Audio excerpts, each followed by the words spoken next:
श्री कृष्ण ने अर्जुन को जवाब देते हुए समझाई ये बात, लोगों को उनके कर्मों का फल हमेशा मिलता ही है। आपने महसूस किया होगा कि जो अच्छे लोग अच्छे कर्म करते हैं वो परेशान रहते हैं, वहीं जो बुरे कर्म करते हैं वह खुशी से रहते हैं। अच्छे कर्म करने वाले परेशान होते हैं कि आखिरी उनकी इतनी परीक्षा देनी पड़ती है, जबकि जो अधर्म की राह में हैं वो खुश हैं और ज़िंदगी का लुत्फ़ उठा रहे हैं। अगर आपके मन में भी ये सवाल आया है तो आज हम आपको इसका जवाब देंगे। ये जवाब वो है जो भगवत गीता में लिखा है और श्री कृष्ण ने अर्जुन को दिया था। भगवत गीता में वर्णित कथा के अनुसार जब अर्जुन के में कोई दुविधा होती थी तो वो श्री कृष्ण के पास पहुंच जाते थे। एक बार की बात है, अर्जुन भगवान श्री कृष्ण के समीप आकर कहा कि दुविधा में है और इसका जवाब वो श्री कृष्ण से चाहते हैं। श्री कृष्ण ने पूछा कि क्या सवाल है। अर्जुन ने कहा, मुझे ये जानना है कि अच्छे लोगों के साथ ही हर टाइम बुरा क्यों होता है और वही लोग और बुरे लोग खुशहाल दिखते हैं। अर्जुन के मुंह से ऐसी बातें सुनकर श्री कृष्ण मुस्कुराए और कहा, मनुष्य जैसा सोचता है वह महसूस करता है वैसा कुछ नहीं होता है, बल्कि अज्ञानता की वजह से वो सच्चाई नहीं समझ पाता। अर्जुन उनकी ये बात समझ नहीं पाए और इसके लिए श्री कृष्ण ने कहा, क्या कहा वो जानते हैं। श्री कृष्ण ने अर्जुन से कहा, भारत में तुम्हें एक कथा सुनाता हूँ, उसे सुनकर तुम समझ जाओगे कि हर प्राणी को उसके कर्म के हिसाब से ही फल मिलता है। प्रकृति हर किसी को अपनी राह सुनने का मौका देती है। अब तो वो मनुष्य की इच्छा पर निर्भर करता है कि उसे धर्म की राह सुननी है या अधर्म की। कथा शुरू करते हुए श्री कृष्ण ने कहा, एक नगर में दो पुरुष रहते थे। एक पुरुष व्यापारी था जिसके जीवन में धर्म की बहुत महत्ता थी। वो पूजा पाठ में यकीन रखता था। वो हर रोज़ मंदिर जाता था और दान धर्म भी करता था और हर रोज़ भगवान की पूजा करता था। वही दूसरा पुरुष बिल्कुल विपरीत था। वह रोज़ मंदिर तो जाता था लेकिन पूजा करने नहीं, बल्कि मंदिर के बाहर से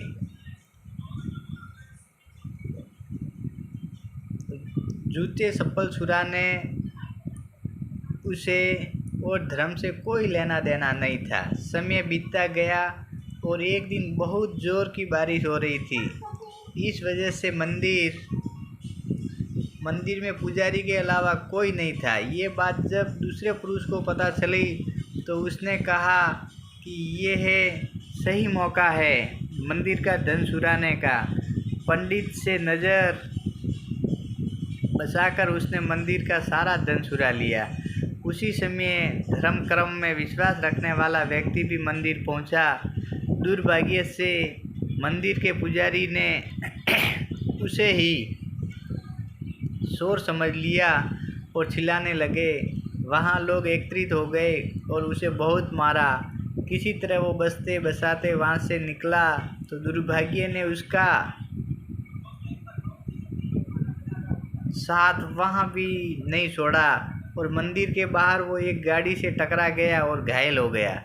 फिर वो व्यापारी लहराते हुए घर जाने लगा तो रास्ते में उसकी मुलाकात उस पुरुष से हुई जिसने मंदिर से धन चुराया था। उसने कहा, आज तो मेरी किस्मत चमक गई, एक साथ इतना सारा धन मिल गया। ये सब देखकर उसे बहुत बुरा लगा और उसने अपने घर से भगवान की सारी तस्वीरें निकाल दी। कुछ सालों बाद दोनों की पुरुषों की मृत्यु हो गई। मरने के बाद जब दोनों यमराज की सभा में पहुंचे और भले पुरुष ने दूसरे व्यक्ति को देखा तो उसे बहुत गुस्सा आया और उसने क्रोधित होकर हेमराज से पूछ ही लिया कि मैं तो हमेशा अच्छे कर्म करता था, दान में विश्वास रखता था, इसके बदले जीवन भर मुझे अपमान और दर्द ही मिला। और इस व्यक्ति ने नोटों से भरी पोटली, आखिर ऐसा भेदभाव क्यों? इस पर यमराज ने कहा, पुत्र तुम गलत समझ रहे हो। जिस दिन तुम्हारी गाड़ी से टक्कर हुई थी वो दिन तुम्हारे जीवन का आखिरी दिन था, परंतु तुम्हारे अच्छे कर्मों की वजह से तुम्हारी मौत सिर्फ एक छोटी सी शॉट में बदल गई। तुम इस व्यक्ति के बारे में जानना चाहते हो? दरअसल इसके भाग्य में राजयोग था, मगर इसके कुकर्मों और अधर्म की वजह से वो सिर्फ एक छोटी सी धन की पोटली में बस गया।